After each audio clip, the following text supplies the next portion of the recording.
Hey, I'm Jessica. Hey, I'm Chris. And usually when I'm here with a merchant to interview, I'm talking about the niche store that they opened that made $100,000 and allowed the entrepreneur to travel to Thailand. Chris's story is nothing like that. Chris opened a general dropshipping store 2 years ago that made $500,000. And what's more impressive, he ran his store while he was still working his full-time job. Today, Chris is going to share 5 dropshipping products that you can start selling today. You don't want to miss this video.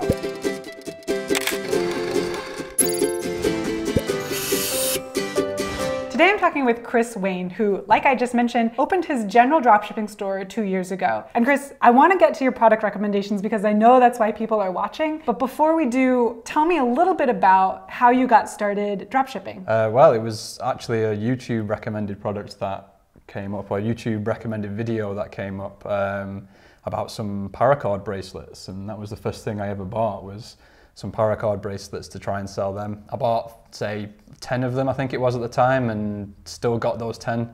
Never really sold them. But that was my first step into sort of e-commerce. And then from that, it basically found loads of videos around dropshipping, led me to Oberlo, and that's how it all basically came together.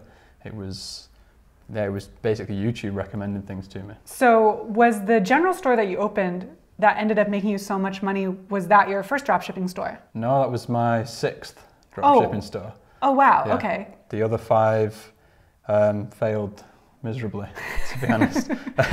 Over a few years I tried it, I learned about it a few years ago. I tried dropshipping and it failed, and then failed again and failed again.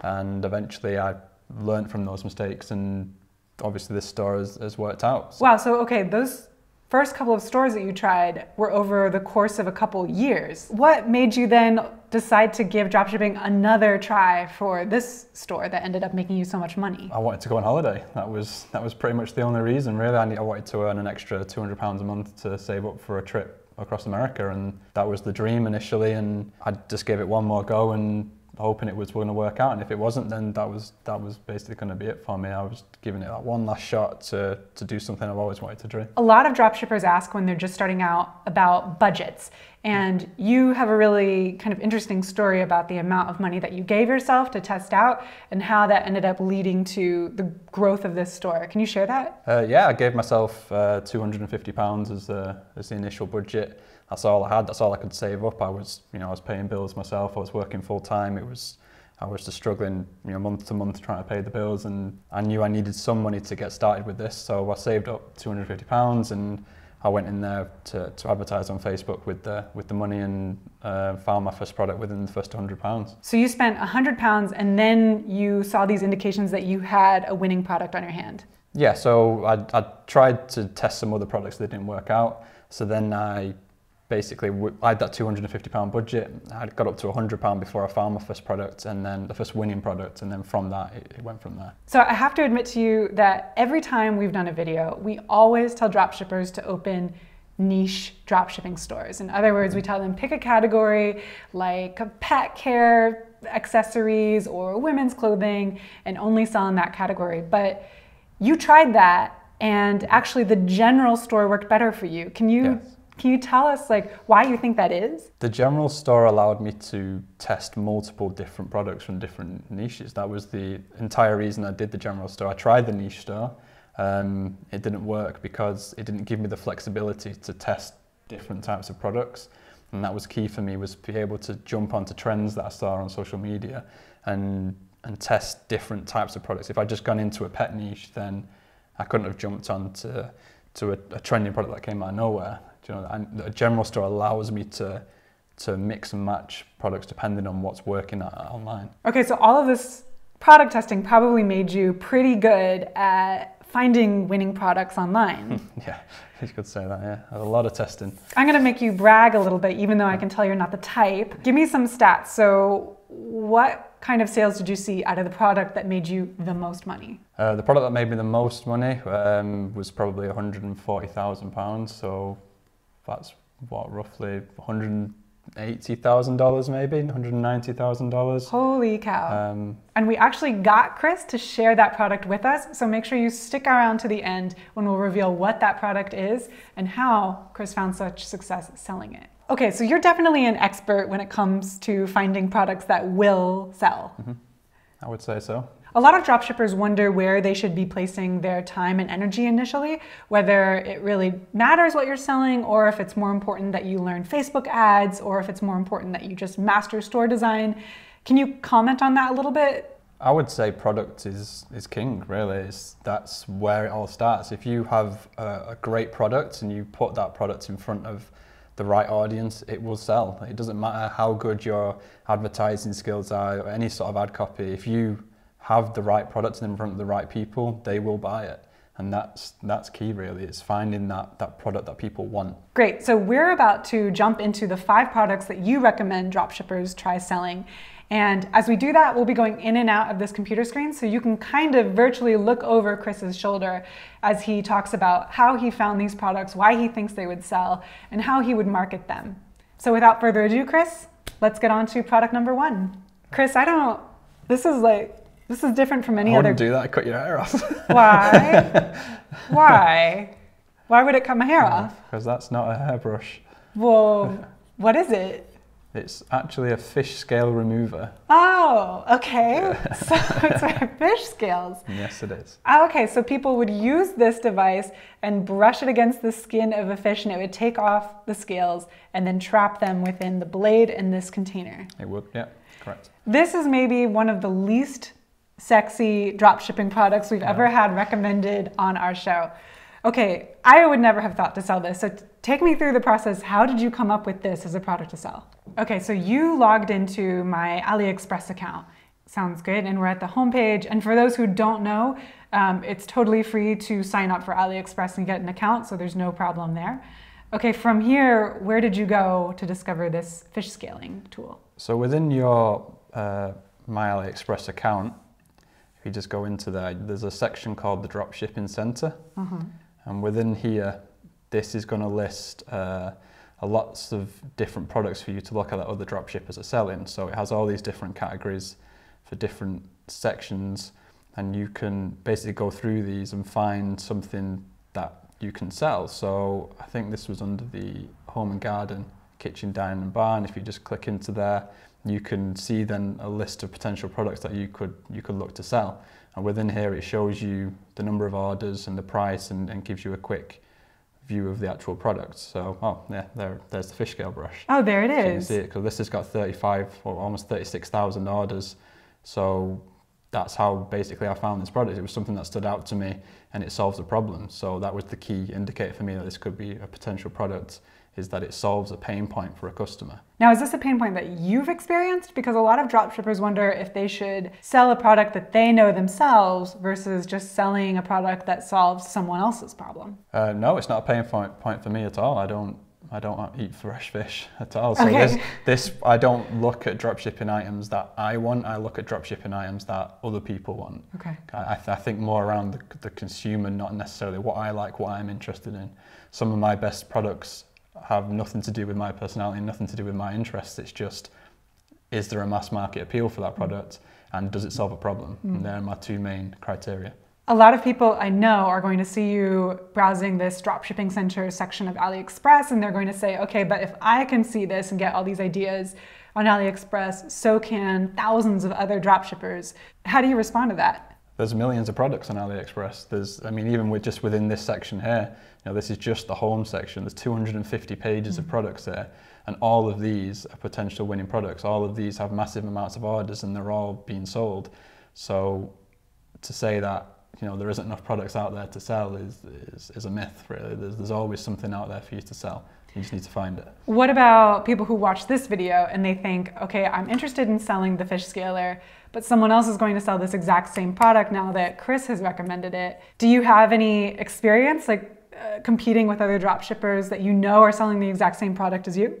Yeah, I've sold products that have been sold by other dropshippers before, and they've still worked. It's about the angle you go at. It's about the offer you're willing to give the customer. You need to be better than your competitors. It's a competitive marketplace, but you need to be the best, and you need to keep driving to get to that point where you win. You are the better dropshipper. When you say that, do you mean undercutting on price? Because this is only $2 and I don't know how low you can go and still make a profit with something like this. It's about giving the better offer to the customer. So, and that's not just around price, it's around service as well. So customer service is very important, and it's something you need to be focusing on when you're doing this. But you could also, with a product like this, you could also offer them 2 or 3, sort of bundle them together. So if another dropshipper might be looking at this and be saying, just doing 1 and charging $15 for it, but you could offer 2 and charge $15 for it and still make a nice margin on it. And that there is a better offer for the customer straight away. Okay, I see. Okay, let's actually talk price for a second there, and how you would sell a product like this. So this is, this is about $1.66 per piece, and shipping looks like it costs just a few cents. Maybe with ePacket it costs about $2, so more than actually the product itself. Together we're looking at a product that's still under $5. How would you price something like this? I'd always look to have a minimum of 3 times the price, but with something like this, with a low price point product anyway, you'd probably look towards the $12, $15, maybe even up to $17, depending on the offer you're providing. So it's around that perceived value of the product, and that's how you can price it. But as a minimum, you want to go for a 3 times pricing rule, because that gives you enough to pay for your Facebook ads, and it gives you enough for obviously making your profit and returns and any issues you have along with delivery. With this, you would go more than 3 times because it is such a low price product, and you could easily sell this for $12.95, $14.95, even $17.95 if you're going to bundle in more in there. Okay, but the next challenge, once you've set your price, is how you find the group of people who are going to buy this. Obviously, they're out there because, as you said, this product has over 36,000 orders. But how would you go about identifying your target market for this? Well, this is where I differ from most dropshippers, because a lot of dropshippers will tell you to do interest-based targeting. I don't really do that much, not with something like this, because a lot of people eat fish. A lot of people do that. So what I'd look to do is I'd look to create a video ad around this product, showing the pain points of the product and also how this solves that pain point, and then I would look to do a PPE campaign for it, and then off that use a 95% lookalike audience and use that as my audience that I target to. Okay, I'm going to make you unpack that a little bit, because I think you're speaking at an expert dropshipper level. So I had gestured to my screen because I had the Audience Insights tab open for you to show me how you would find interest, and you spun it around on me. That's totally fine. When you say PPE campaign, what do you mean by that? It's a objective within Facebook for post engagement.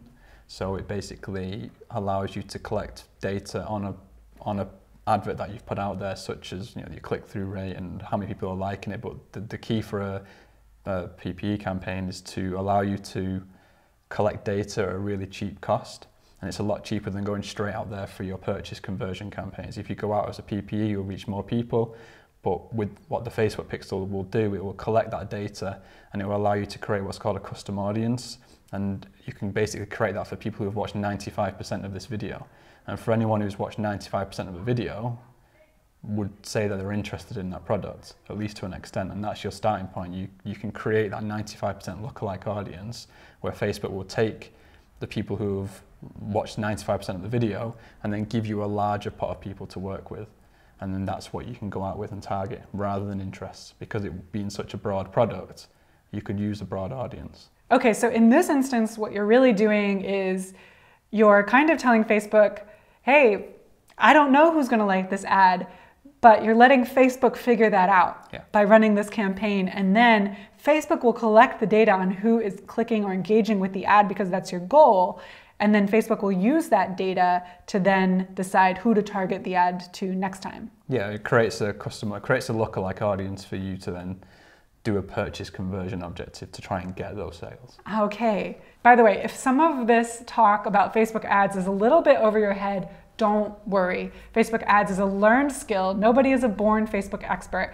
And so if you need more help, check out the resources that we've included in the link below this description. Okay, so I get that you're making Facebook do most of the work, which is really smart. But when you set that PPE campaign, are you literally just targeting the whole entire world on Facebook? I'll be targeting e-packet countries. Okay. So you can search for e-packet countries on Google. You just type in e-packet countries, it'll give you a list. And I would send my PPE campaign out there to all those countries, completely open, which is basically 18 to 65 plus, men and women. And within the interest, I'd probably just put online shopping, just to narrow it down a little bit. But that would be it. There would be no other interests in there. It would just be a completely broad open audience.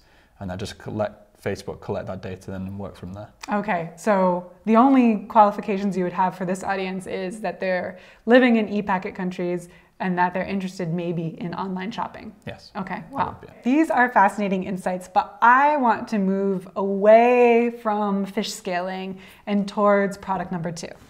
So this seems like a toilet cleaner with no handle. Gross. What is this product number 2? It's actually a cleaning attachment for a drill, so a power drill. So you basically attach these onto the drill spins, and it allows you to clean really difficult spots, such as tilings, that they grow out within the tilings, like very sort of dirty areas that can use kind of a rough cleaner to clean up, and that's what this is for. So you basically just attach them to your drill and let the drill do the work. Oh my gosh. How on earth did you find out about this product? The same method. I was going through dropshipping in the centre, and it just popped up as an option in there, and I went into there and had a look, verified it using my criteria. Does it have a mass market appeal? Does it solve a problem? Obviously, scrubbing something that's really difficult to clean is, takes a lot of effort. But with something like this, with a power drill on the end of it, this is just going to clean up stuff really, really easily. Okay, but I'm going to play devil's advocate.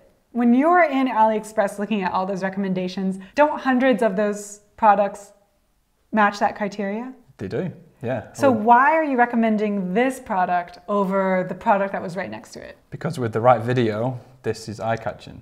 This is going to catch people's attention on their Facebook feed. And that's the key, is being able to stop people scrolling down their feed.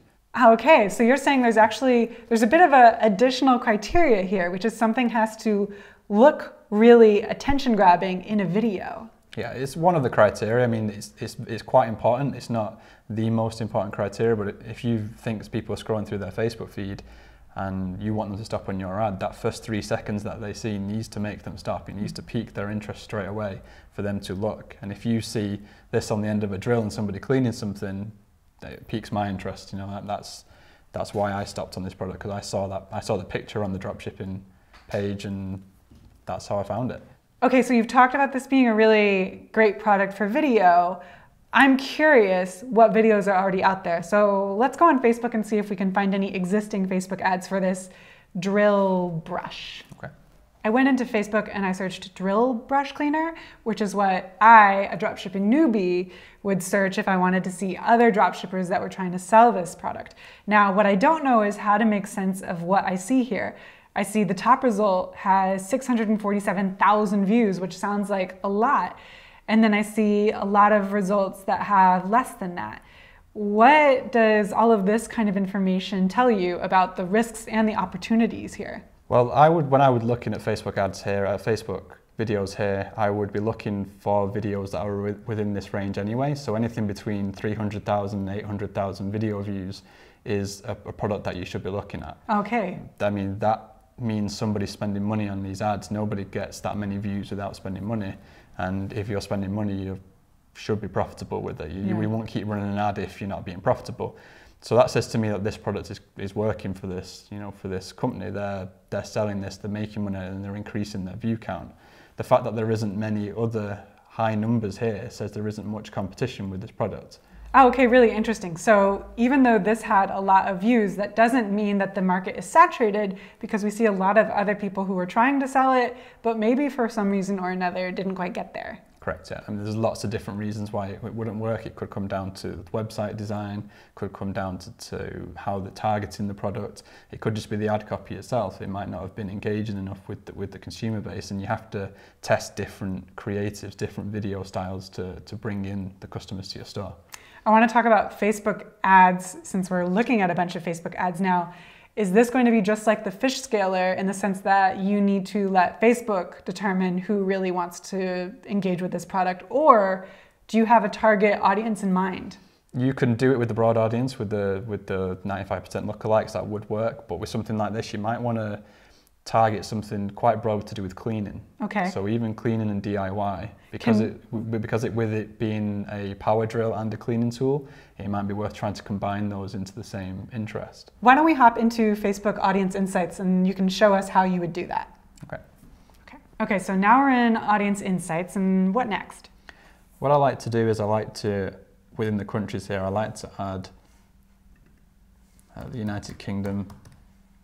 Is that just a personal bias, or? It's more just to increase the audience, and I like to put Australia and Canada in there as well. Oh, okay, so you're targeting the big four. The big four, especially in the product research kind of stage. I want to just have a look, because this is going to give you the biggest audience. You can type all the countries you want within here, but obviously the big four give you the biggest pot of people to work with. And if you're new to dropshipping, the big four are 4 large e-commerce markets, all with e-packet shipping available and all English speaking, which makes it easier to advertise to. And then what you can do is within the interests here, you can type cleaning. Do people actually put cleaning as an interest? It could be, yeah, there's all these different ones. You could have cleaner. Let's have a look. So we've got cleaner. So there's an audience of 4 to 4.5 million people just in these 4 countries with an interest of cleaner within Facebook. Ah, interesting. So then if you put DIY, you could do DIY in there as well with being power cleaners. You now got 60 to 70 million people just in those 2 interest pots, alongside your 95% lookalike audience as well. Oh, wow. So are you going for a particular number when it comes to the new audience here? Is 60 million seems like a lot. Do you want to narrow that down? Not initially, you're just collecting data at the beginning. That's the whole point. You want to collect as much data as possible through the Facebook pixel to basically optimize it and then go out with your lookalike audiences that way. I see. So when you're adding interests, when you're creating your Facebook ad, you're still keeping your target market really broad in the beginning. You're just giving Facebook the barest little bit of guidance. Okay, they should be interested in DIY. Yeah, I mean, the broad audiences work well with products that can be targeted to most people. If you've got a product that's very specific to a particular group of people, then you do need to be narrowing that down to your interests. I want to ask a question because we're on the second product that you would recommend, and you ran a general store. So in a general store, like the one that you ran, would you sell this cleaning brush drill attachment side by side with the fish scaler? I would, yeah. That could fit perfectly on my store. Yeah, it would work. Does it confuse customers when they come to your homepage and they see all these disconnected products? Not really, because when I advertise, I'm sending them to a product page. They don't really see the other products unless they go looking around on the website, and the website's designed in a way that the products are sat within their own collections. Ah, okay, so you're able to give some kind of order to your general store through these categories. Yes. If you're running a general store, though, how do you go about giving customers a cohesive shopping experience? Is there any kind of a theme to what you sell, or do you just sell anything? Yeah, the theme is the key to a general store. I think you have to, instead of it being just a bunch of random products all over the place with no real cohesion, it's just, you have to kind of theme it around, very loosely around something. So my general store is themed around gadgets and accessories.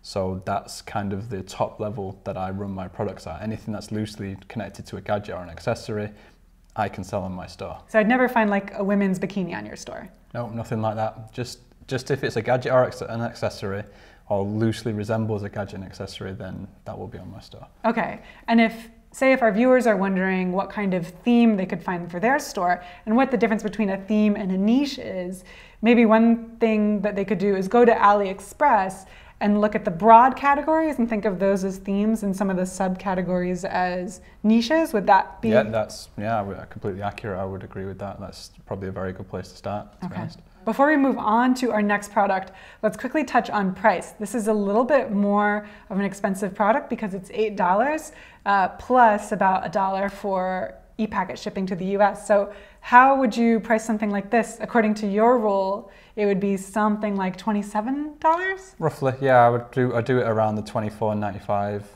upwards to $27. I probably wouldn't go much higher than $27.95. It'd be in that kind of bracket, and that would be a good price point for this product.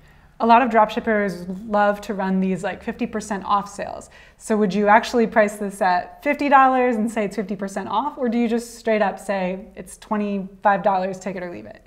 No, I would always do a discount kind of offer on there as well. So yeah, you could put this at $49.95 and then have it as $24.95 as your price point. Okay, just always make sure that the 3 times margin is something that you protect no matter what discount you give. All right, well, let's clean up here and get the third product out. I never thought we would be recommending a car floor mat, but here we are. That's not a car floor mat, Jessica. What is it? It's a cat litter catcher mat. Are we sure it's new? It's definitely new. Ooh, okay. Well, here again, Chris, I can't say you're someone who's recommending the most attractive, exciting products we've ever seen on this show, but tell me why you're confident that this will sell. I'll put it over here. I mean, the main reason for that is it solves a big problem for cat owners. I mean, I personally don't have a cat, but I imagine that with cat litter trays and the cat using it and then walking around your house, it could, carry a lot of cat litter around, especially just outside of the tray, and you have to then spend time, sweeping it up and cleaning up.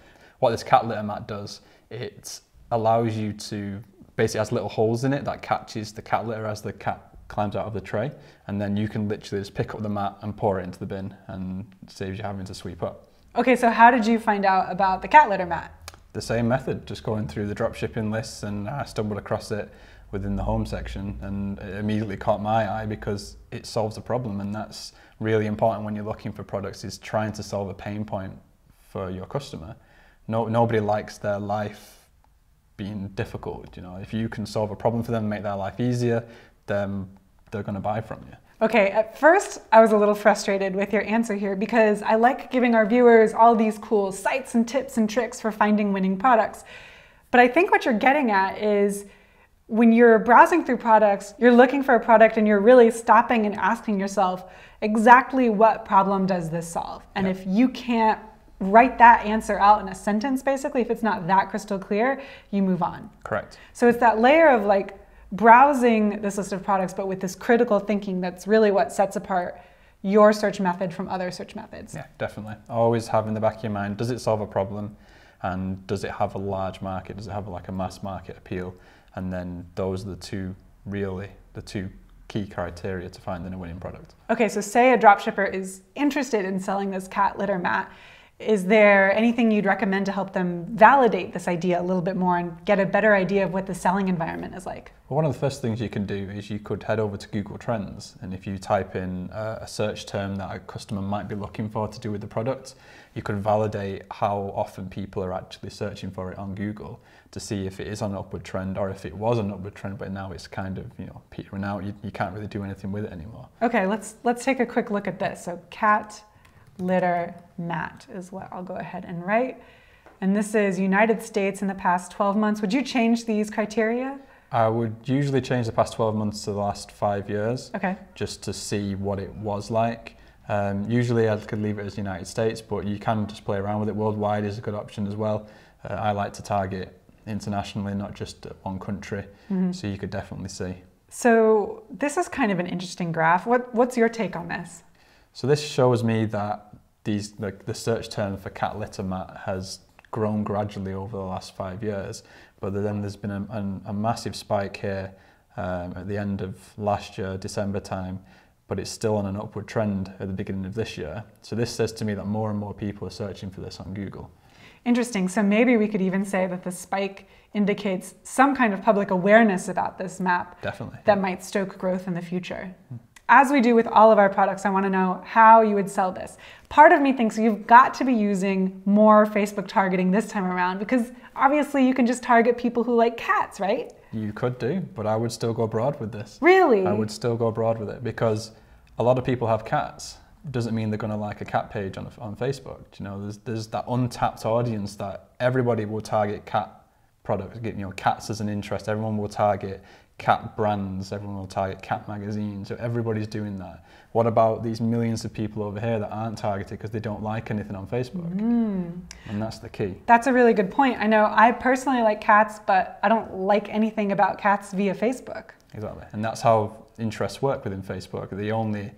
You A customer will only appear in that pot of interest if they have liked a page or interacted with the page. But just because they haven't interacted with something doesn't mean they're not going to buy something from your store to do with cats. Is this a product that would work in a general store? It would. Yeah, it would definitely work in a general store. Now, I think I've trapped you, because now I'm going to ask you, is this a product that you could possibly sell and then get repeat buys from? One of the things that we tell people when we're recommending niche stores is that if you start a niche store and a customer buys from you, you have their email and you can probably reach out and say, hey, you bought one women's jacket, here's another women's jacket you might like. Do you lose that opportunity entirely when you're working with a general store? You do to an extent. Okay. Yeah, I mean, that is one of the downsides to a general store. You have the pros of a general store are the fact that you can jump on trends and you can follow the wave that is social media. The downside is the back end of it, you can't retarget as much as you could with a niche store or even a one product store. You're kind of limited to that cold traffic. But if you're providing a good service and a good product, word of mouth will be enough to drive traffic back to your store anyway. Okay. Do you get a lot of repeat customers in your stores? I get a small percentage of repeat customers, yeah. I mean, a lot of it is organic, a lot of it is customers recommending me to their friends. So you're saying that when you have a general store, it's way easier for you to test products and hop on trends the minute that they're trending. But there's sacrifices with every business model, and in this one, maybe you don't get as many repeat customers and retargeting is a little trickier. Correct. Yeah. That makes sense, okay. I'm worried that our audience is getting a little bored because I was about to ask you about price, but then I know you're gonna tell me price it at 3 times the listing price, and it's like, this is getting so predictable. Can you spice it up a little, or are we just stuck with this formula for success that you have? Why would you change something that's working? That was my argument to it. Why would you? If you have a price point that's profitable, if you have a targeting method that works, and you have a product criteria that is a winning product criteria, why would you change that? Why would you alter a winning formula? Because it's fun? No, I kid. Because you are actually the highest grossing merchant that we've had on this show since we started interviewing merchants. So you have a point, even if we're not offering a new different pricing formula with every product that we're talking about. And even though we're talking about fish scaling brushes and kitty litter mats, you made more with one product than a lot of our merchants do with their whole store. And you made more with your one store than any merchant that I've sat next to and talked to. So your formula definitely does work. I'll stop complaining. Speaking of that winning product, we're going to get to it, but first, there's product number 4 that we should talk about. Well, Chris, just when I thought we couldn't get any more boring, you're recommending a USB port. I am indeed, yes. Okay. I can't even make a funny joke to introduce the product here. Why don't you just dive in and tell us why you recommend this USB port? Well, firstly, it solves a problem because laptops usually only come with one port. Mm-hmm. So what this does, it extends your port capabilities up to 4. So you can plug this into your laptop, you can have your phone charging, and you can have a USB stick. But what it also does, it allows you to create upsell offers. Aha, okay. So we were just talking about emails and how maybe returning customers are a bit of an issue for a general store, but this is an interesting new angle. Tell me more about upsells. So upsells are basically a way to increase your profit margin. If you have a product you're trying to sell, when a customer comes to your store and clicks the add to cart button, you would offer them products that go with the product you're trying to sell. So in instance with this product, what you can order with it is you can order a USB fan and a USB lamp that stick in the top. So then you could have a desk fan or a desk light, as well as having all these other ports free to charge your phone, to put your USB sticks in, and anything you want. Okay, so then if you're advertising this product, would you advertise the USB port and the fan would be the upsell, or do you advertise the fan and then the additional port is the upsell?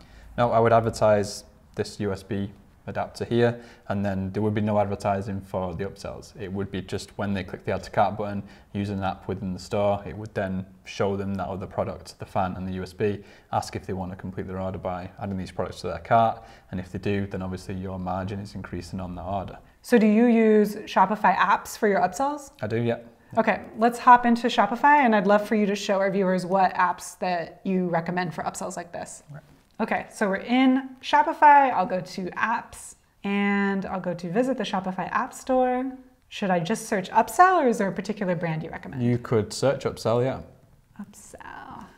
Okay, wow, 197 results.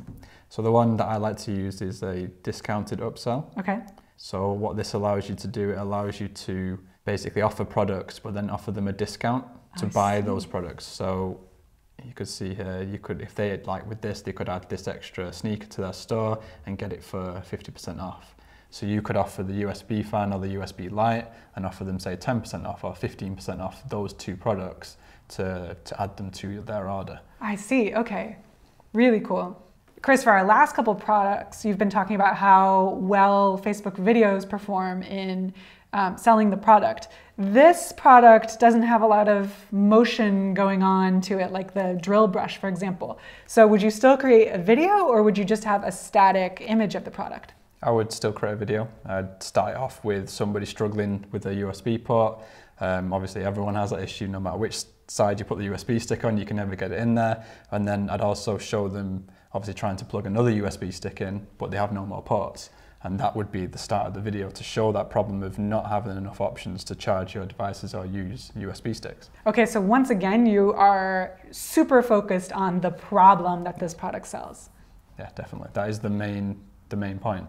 If you can solve a problem for the customer, then they're going to buy that product. So now I'm on the product page for this product that you're recommending, and I'm going to put your tried and true formula to the test. Let's see if I can do the math on my own. So we've got a product that's about $4.30, let's call it $4 so I don't have to deal with cents. And then e-packet shipping is $3.87, so let's call that $4 as well. So this is about an $8 product. I want to sell it for $24, why don't we say $99, just to sweeten it up. Is that right? $24.95, that's what I'd do it for. Oh. I prefer 95 over 99. Why? Personal preference. Oh, okay. That's pretty much it. I wasn't sure if you had run like some cool experiment and saw that performed better. No, I prefer the look of a 95 cents rather than 99. So that's the only reason I run a 95. Okay, well, I'm going to charge mine at 99 just to see what happens. Really cool. Okay, everyone's been waiting for this. We've taken them through 4 great product suggestions and also given them tips along the way. But of course, they want to know, what is the product that made you 140,000 pounds, about 180,000 US dollars in your general store? Are we ready to show it to them? We are. Let's do it. Okay, I'm getting deja vu because the last time I was wearing glasses on a video like this, it was Scott Hilsey, and these were golf ball finding glasses. Did you make money selling golf ball finding glasses too? No, those are cycling glasses. Okay, but what's so special about cycling glasses?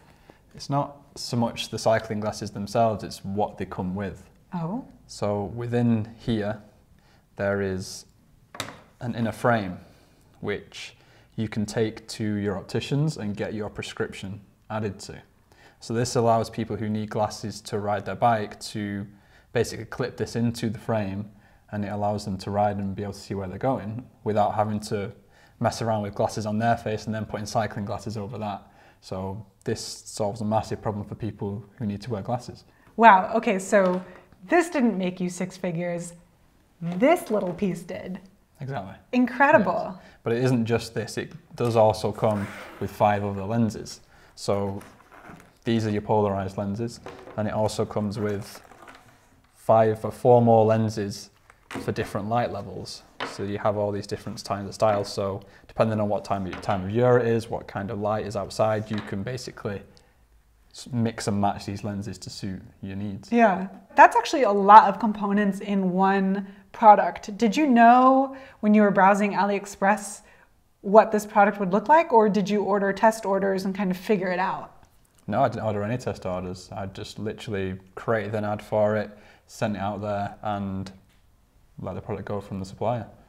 That is not the answer that I wanted from you. We usually tell people to order test orders so you always know what you're getting into. But you're an example that sometimes you can get really lucky and get a great product off of AliExpress in this case, and it looks like really high quality, even though you didn't check that first yourself. Yeah, it wasn't so much a guess. I did a lot of due diligence on the supplier. I looked at the reviews, I looked at the product reviews, I looked at their feedback that they get, I sent them a message just to make sure that they responded well, and all that was done before I actually put this up for sale. Ah, okay.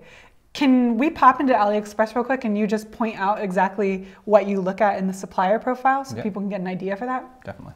Here we are on the product page for this exact product. Say I'm interested in selling it, but I'm not sure about the supplier. What would be your first few steps to check up on this? So the first thing I want to look at is obviously the rating of the product itself. So this, and you want anything over a 4.5, even probably higher than that. Over a 4.8 was probably where you'd want to be looking at. Okay. Obviously this has almost 4,000 votes and most of them are 5 stars, which straight away gives you a good idea that it's a good product.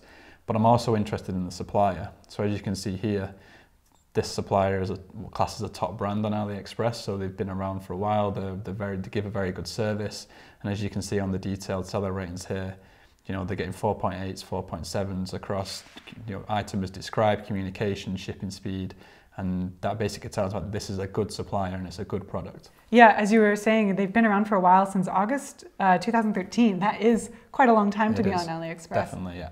So like I did with the past couple products, I want to know how you found this winning product. This was actually my friend's recommendation. Oh, so you didn't find it? I didn't actually find this product. No, it was a recommendation from one of my friends. He came around to my house one day and I was just scrolling through the cycling page of AliExpress, just having a nose. Now, I'm not into cycling, it's not one of my passions, but he's really into it. He really loves cycling. So because he knew about cycling itself, I said to him, oh, what would you buy? You know, what would you be interested in? What works for you? And he pointed out these glasses. So that's where it kind of all came from. And then I started doing some more research on it and I realized that it fit my criteria for what I was looking for, especially with solving a problem with the inner frame. So that's basically where it came from. Wow, okay, so that's a real argument for talking to your friends and asking them what's tough in their day-to-day lives. Yeah, speak to people that know more about something you're looking at than you do. They're the best people to speak to. You might not be interested in something, but they might have a massive pain point with it. Ask them what would solve their problem and see if there's something out there. I'm going to take a wild guess and guess that you used a Facebook ad targeted at a broad audience when you first started advertising this product. Am I right? No, I didn't actually. Okay. No, I didn't. I targeted cycling specifically. So I grouped a number of different cycling magazines together and I targeted them because I wanted people who were very specifically into cycling, because there's going to be a lot of people out there that aren't into cycling, but there are a lot of people that are into cycling. So I wanted just to take away the people who weren't interested in it, because that's just wasting money, and focused on people who are interested in cycling specifically. But it was still quite a broad audience. And then I still collected the data from that to allow me to do the lookalike audiences. I see. Okay. So breaking your own rule a little bit. A little bit. Rules are there to be broken. Yes. All right. Do you usually sell to the United States? I sell worldwide. Okay. I sell wherever the purchases are coming from. Okay. Kind of thing. So I don't necessarily pick a particular country. I just go and I narrow it down to the countries that are working. Okay. I thought so. I thought that might be the answer. I'll continue with my pricing math. So $12 free shipping. So I would think that this would be about $36. Roughly, yeah. I'm selling it at £29.95. Okay. So $29.95. So yeah, about that price. Yeah. For all the different lenses you get and the insert and the problem that it solves, that seems entirely fair. It's also good because cycling glasses out there from branded companies are very expensive. And the amount of people that have commented on the ad saying these are worth it just because they break so many of their own cycling glasses, that people want something that has a cheaper price point than the $200, $300 cycling glasses that are out there. Chris, it's been so cool talking to you about all of these products and why you would sell them. And you obviously speak from a place of authority. So I want to ask you one more question before I let you go. What is one thing that you think is critical for all new dropshippers to know? Without a doubt, your break-even point. You need to figure out at what point you stop becoming profitable. So your break-even point is basically the price you're selling your product for minus the cost and the shipping of that product. If you can work that out, if you spend more than that on your Facebook ads, then you're now in a loss, and it's time just to cut that ad set out and move on to your next ad set. And that's just the way to continuously stay profitable day after day after day. Again, not a glamorous formula, but it works. It works, yeah. Chris, thank you so much for joining us today and sharing your product recommendations. No problem. If you would like to learn more from Chris, make sure that you check out the description below. We've included a couple links that will let you follow up with him. Thanks so much for watching, and until next time, learn often, market better, And sell more.